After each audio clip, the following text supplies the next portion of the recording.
اعوذ باللہ من الشیطان الرجیم بسم اللہ الرحمن الرحیم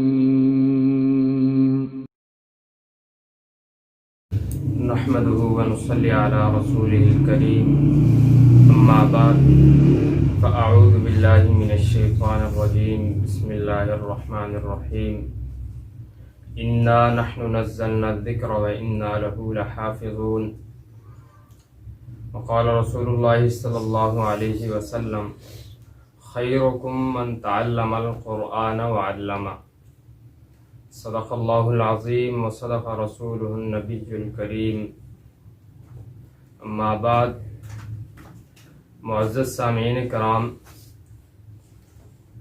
آج کی یہ مختصر سی مجلس ختم قرآن کے حوالے سے ہے۔ ہمارے ایک طالب علم جن کا آج ختم قرآن ہے، اس حوالے سے یہ مختصر سی مجلس منعقد کی گئی ہے۔ اس بابرکت مجلس کا انعقاد دار ارکم اسکول جلال آباد انتظامیہ کی طرف سے ہے۔ اس بابرکت محفل کے افتتاح میں خصوصی دعوت دوں گا اپنے اسکول کے حفظ کے کلاس کے بچے حسیب افتخار کو کہ وہ قرآن پاک کی تلاوت سے اس بابرکت محفل کا افتتاح کریں۔ اعوذ باللہ من الشیطان الرجیم بسم اللہ الرحمن الرحیم قل یا ایہا الکافرون لا اعبد ما تعبدون ولا انتم عابدون ما اعبد ولا انا عابد ما عبدتم ولا انتم عابدون ما اعبد لكم دينكم ولي دين صدق اللہ العظیم۔ ماشاءاللہ، یہ تھے حسیب افتخار۔ اب میں عبدالرافع ولد محمد طارق سے گزارش کروں گا کہ وہ اپنا آخری سبق محترم قاری صاحب کو سنائیں، اور اس کے بعد محفل کی جو باقاعدہ کارروائی ہے وہ ہم شروع کریں گے۔ اعوذ باللہ من الشیطان الرجیم بسم اللہ الرحمن الرحیم صبغۃ اللہ ومن احسن من اللہ صبغۃ ونحن له عابدون قل اتحاجوننا فی اللہ وهو ربنا وربکم ولنا اعمالنا ولکم اعمالکم ونحن له مخلصون ام تقولون ان ابراہیم واسماعیل واسحاق ویعقوب والاسباط كانوا هودا او نصارا قل اانتم اعلم ام اللہ ومن اظلم ممن كتم شهادة عنده من الله وما الله بغافل عما تعملون تلك أمة قد خلت لها ما كسبت ولكم ما كسبتم ولا تسألون عما كانوا يعملون صدق الله العظيم۔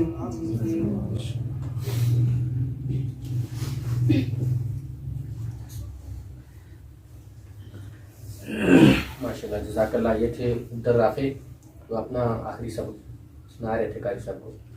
ہمیں قاری شافی صاحب سے ملتمس ہوں کہ وہ قرآن کے حوالے سے اپنے اظہار کا خیال کریں۔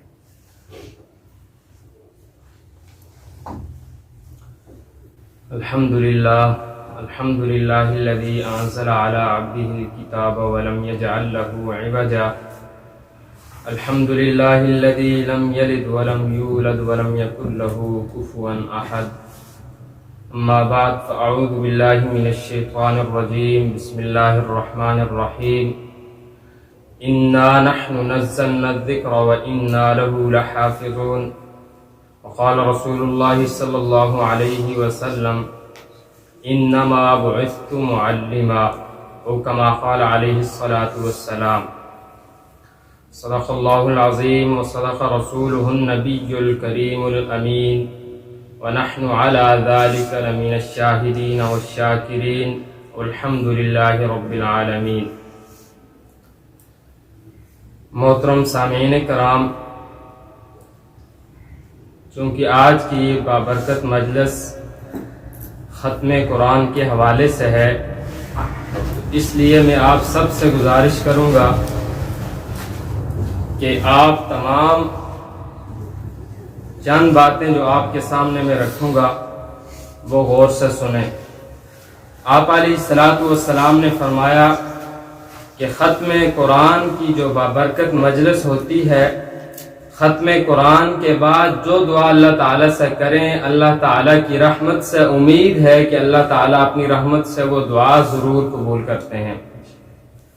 تو اس لیے آپ سے گزارش ہے کہ جہاں آپ اپنی دعائیں اللہ تعالیٰ سے کریں گے، وہیں اس مجلس کے کچھ آداب ہیں، تو وہ آداب بھی آپ ضرور مد نظر رکھیں. محترم سامعین، گزشتہ لاک ڈاؤن اور یہ جو تقریباً 1 مہینے سے لاک ڈاؤن ہے، تعلیمی ادارے بند ہیں، تو الحمدللہ دار ارقم اسکول جلال آباد کا جو تعلیمی سلسلہ ہے آن لائن جاری ہے. گزشتہ اور اس لاک ڈاؤن کے دوران تقریباً ہمارے 6 سے 8 بچوں نے حفظ قرآن مکمل کیا ہے. تو الحمدللہ ہم نے اپنی تعلیمی جو سرگرمیاں ہیں وہ لاک ڈاؤن کے دوران بھی جاری رکھی، جس میں محترم والدین اور خاص کر انتظامیہ دار ارقم سکول کی کاوشیں اور دن رات کی محنت اور محترم قاری معروف صاحب کی محنت ہمیشہ یاد رکھی جائے گی. محترم سامعین، قرآن اللہ کی وہ کتاب ہے کہ جو آپ علیہ الصلاۃ والسلام پر نازل کی. سورہ بقرہ کی پہلی آیت میں اللہ تعالیٰ نے یہ فرما دیا کہ ھدی للمتقین، کہ یہ کلام اللہ تعالیٰ کی طرف سے جو آپ علیہ الصلاۃ والسلام پر نازل کیا گیا ہے، اس میں تمام انسانوں کے لیے دنیا بھر کے جو بھی ہیں، جس جگہ ہیں، اللہ تعالیٰ کی طرف سے تمام انسانوں کے لیے ہدایت کا پیغام ہے. آپ علیہ الصلاۃ والسلام نے اپنی 23 سالہ زندگی میں اس کتاب کے جو پیغام تھا اللہ تعالیٰ کا، اس کو دنیا میں پھیلایا. اسی طرح یہ سلسلہ چلتا چلتا آپ علیہ الصلاۃ والسلام سے ہوتا ہوا صحابہ کرام کے بعد تابعین، تبع تابعین سے ہوتا ہوا آج 1400 سال کے بعد ہم تک پہنچا ہے. یہ آپ علیہ الصلاۃ والسلام کے اوپر جو بعین ہی اللہ تعالیٰ کی طرف سے کلام نازل ہوا تھا، وہی کلام اسی حالت میں الحمدللہ محفوظ ہو کر ہم تک پہنچا ہے. یہ اللہ تعالیٰ کی طرف سے آپ علیہ الصلاۃ والسلام کو جو معجزہ عطا کیا گیا تھا کہ باقی جو پہلی کی کتابیں ہیں جو آپ علیہ الصلاۃ والسلام سے پہلے انبیاء پر نازل ہوئی، ان میں تو ان کی امتوں نے تبدیلی کر دی، لیکن آپ علیہ الصلاۃ والسلام پر جو یہ کلام نازل ہوا، اس کا سب سے بڑا معجزہ یہ ہے کہ قیامت تک اس کے ایک حرف میں بھی تبدیلی نہیں ہو سکتی. تو گویا اللہ تعالیٰ نے کلام پاک کی حفاظت کا جو پہلا ذمہ ہے، سب سے پہلی ذمہ داری آپ نے ذمہ لی ہے. تو محترم سامعین، اللہ تعالیٰ کا لاکھ لاکھ شکر ہے کہ اللہ تعالیٰ نے اپنا کلام جو بچے کے سینے میں محفوظ کیا ہے، یہ اللہ تعالیٰ کی طرف سے ایک نعمت اور ایک اعزاز ہے جو ہر بچے کو، ہر انسان کو نہیں ملتا۔ اس لیے چند چنیدہ لوگ ہوتے ہیں جو اللہ تعالیٰ کی طرف سے منتخب کیے جاتے ہیں، اور خوش قسمت ہیں ان کے والدین کہ جن کے بچوں کو اس کلام الہی کے لیے منتخب کیا جاتا ہے اور اللہ تعالیٰ کی طرف سے اپنا کلام ان کی سینوں میں محفوظ کیا جاتا ہے۔ اللہ تعالیٰ کی طرف سے کتاب الہی کو محفوظ کرنے کے بہت سارے انعامات ہیں، ان میں سے 2-3 میں آپ کی خدمت میں عرض کروں گا۔ حدیث سے پاک میں آپ علیہ السلام نے فرمایا کہ جب قیامت کا دن ہوگا، حساب و کتاب ہوگا، لوگوں کو جنت اور جہنم میں لے جانے کا اعلان کر دیا جائے گا، تو اس وقت حافظ قرآن جو ہوگا اس کو یہ اختیار دیا جائے گا کہ آپ ایسے 70 آدمیوں کی سفارش کر سکتے ہیں جن پر جہنم واجب ہو چکی ہے، آپ اگر چاہیں ان کی سفارش کریں اور اپنے ساتھ ان کو جنت میں لے جائیں۔ تو یہ کتنا بڑا انعام اللہ تعالیٰ کی طرف سے جو صرف اور صرف حافظ قرآن کے لیے ہوگا۔ اس طرح آپ علیہ السلام کی ایک اور حدیث ہے جس میں آپ علیہ السلام نے یہ فرمایا کہ قیامت کے دن حافظ قرآن کے جو والدین ہوں گے ان کے سروں پر ایک تاج سجایا جائے گا انعام کے طور پر، اعزاز کے طور پر، اور اس تاج کی روشنی دنیا کا جو سورج ہے اس سے بھی بڑھ کر ہوگی، یہاں تک کہ اگر اس کی ایک کرن پوری دنیا میں پڑ جائے تو پوری دنیا روشن ہو جائے۔ تو اس لیے جو حافظ قرآن کے جو والدین ہیں وہ دنیا کے باقی جو والدین ہیں، جہاں وہ دنیا میں باقی والدین سے ممتاز اور الگ ہیں، تو اسی طرح اللہ تعالیٰ آخرت میں بھی ان کا جو مقام اور مرتبہ ہوگا وہ باقی والدین سے الگ ہوگا۔ یہ تو تھے 2 حدیثیں جو آپ کے سامنے میں نے بیان کی، یہ انعامات کی۔ میں ہمیشہ آپ حضرات سے ہی گزارش کیا کرتا ہوں کہ قرآن پاک کو یاد کرنا یہ تو آسان ہے، لیکن یاد کرنے کے بعد اس کو یاد رکھنا یہ سب سے مشکل ہے۔ تو اس لیے خصوصاً پیارے بچے عبدالرافع اور ان کے والدین سے میں گزارش کروں گا کہ یہاں تک لے کر آنا تو اساتذہ کا کام تھا، ان کو یاد کروانا، اب یہاں سے آگے کا جو کام ہے یہ آپ کی ذمہ داری ہے کہ بچے کو اتنی توجہ دیں کہ منزل پر اتنی توجہ دیں کہ ہمیشہ یہ قرآن کو پڑھتا رہے اور بھلائے نہیں۔ تو اس لیے میں خاص کر عبدالرافع اور ان کے والد محترم سے یہ گزارش کروں گا کہ اب تو اس بچے نے حفظ مکمل کر لیا ہے، اب اس پر بھرپور توجہ دیں اور اس کے یاد کرنے کے لیے ان کو پابند کریں۔ السلام علیکم ورحمۃ اللہ وبرکاتہ۔ بچے کے والدین طارق صاحب سے مرتبہ سن کر وہ اپنے خیالات کا اظہار کریں۔ انشاءاللہ باقاعدہ جیسے اسکول کے اندر ہماری تقریب ہوتی ہے، اس طرح انشاءاللہ 6-7-8 بچوں میں ان کی تقریب رہنمائی کی جائے گی۔ یہ ابھی بنانے کا، بیٹھنے کا مقصد بھی یہی ہوتا ہے کہ جو ہمارے دوسرے بچے ہیں تاکہ وہ اس کو دیکھ بھی سکیں اور ان کے اندر یہ دلچسپی بھی پیدا ہو سکے۔ میں طارق صاحب سے مرتبہ سن کر وہ اپنے خیالات میں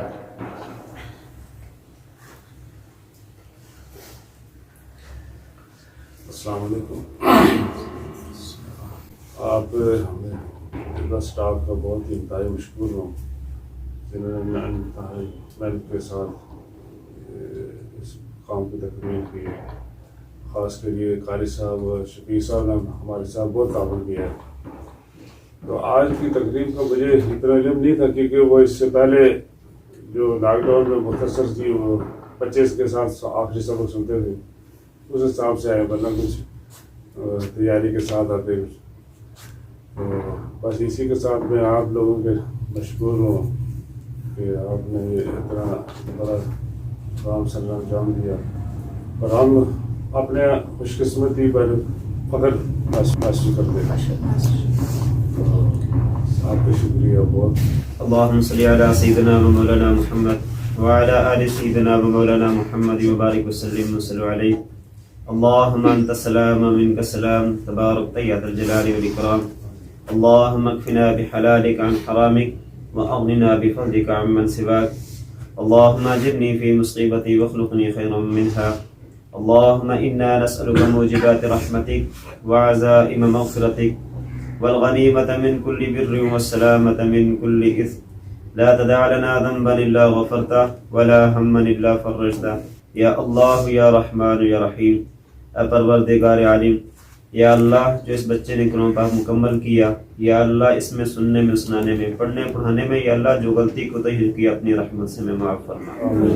یا اللہ اس کا ثواب نبی پاک صلی اللہ علیہ وآلہ وسلم کو پیش کرتے ہیں قبول منظور فرما. یا اللہ نبی پاک صلی اللہ علیہ وسلم کے صحابہ صحابی تابعین تبع تابعین ازواج محترمات اہل بیت یا اللہ سب کو پیش کرتے ہیں قبول منظور فرما. یا اللہ آدم علیہ السلام سے لے کر آج تک جتنے بھی دنیا فانی سے رخصت ہو چکے ایمان کی حالت میں یا اللہ سب کے ارواح تک پیش کرتے ہیں قبول منظور فرما. یا اللہ اس کلام پاک کی برکت سے یا اللہ اس ادارے کو دن دگنی رات چگنی ترقی عطا فرما. یا اللہ اس کلام پاک کی برکت سے یا اللہ ہمارے تمام صغیرہ کبیرہ چھوٹے بڑے ظاہر باطن تمام گناہوں کو معاف فرما. یا اللہ آئندہ گناہوں سے بچنے کی ہمت توفیق عطا فرما. یا اللہ ہر وہ کام کرنے کی توفیق عطا فرما جس سے تو تیرا حبیب راضی ہوں. یا اللہ ہر اس کام سے بچا جس سے تو تیرا حبیب ناراض ہو. الہ العالمین یا اللہ دین کے کاموں میں یا اللہ بڑھ چڑھ کر حصہ لینے کی توفیق عطا فرما. یا اللہ اس کلام پاک کی برکت سے یا اللہ حاضرین کے جتنے بھی رشتہ دار عزیز و قریب دنیا سے رخصت ہو چکے ہیں یا اللہ سب کے ارواح تک پیش کرتے ہوئے قبول تو منظور فرما کر سب کو مغفرت فرما. یا اللہ سب کے درجات کو بلند فرما. یا اللہ سب کو کروڑ کروڑ جنت میں داخلہ عطا فرما. یا اللہ اس کا اجر یا اللہ اس کا نعم البدل ہمیں عطا فرما. یا اللہ جو ہم نے اس کلام پاک کو سنایا یا اللہ جو اس میں ادارے کی طرف سے جو محنتیں کاوشیں کوشش کی گئی ہیں یا اللہ سب کی محنت کاوش کو قبول فرما. یا اللہ سب کی محنت کاوش کو قبول فرما. الہ العالمین آخرت میں ہم سب کے لیے نجات کا ذریعہ بنا. یا اللہ ہم سب کے لیے نجات کا ذریعہ بنا. الہ العالمین ہماری دعاؤں کو محض اپنے فضل و کرم سے قبول فرما. سبحان اللہ و بحمدہ سبحانک اللہم و بحمدک نشہد ان لا الہ الا انت نستغفرک ونتوب الیک. جزا اللہ عنا سیدنا محمد ما هو اہلہ فاستجبنا له ونجیناه من الغم وكذلك ننجي المؤمنین. وصلی اللہ تعالی علی خیر خلقہ محمد وعلى آلہ واصحابہ واہل بیتہ اجمعین. آمین برحمتہ. قلب بالحق تعلق وبغيره تعلق يبكي يسأل حالكه فأتاه الوحي فأشرك. اقرأ اقرأ يا محمد. قلب بالحق تعلق وبغيره تعلق يبكي يسأل حالكه فأتاه الوحي فأشرك. اقرأ اقرأ يا محمد.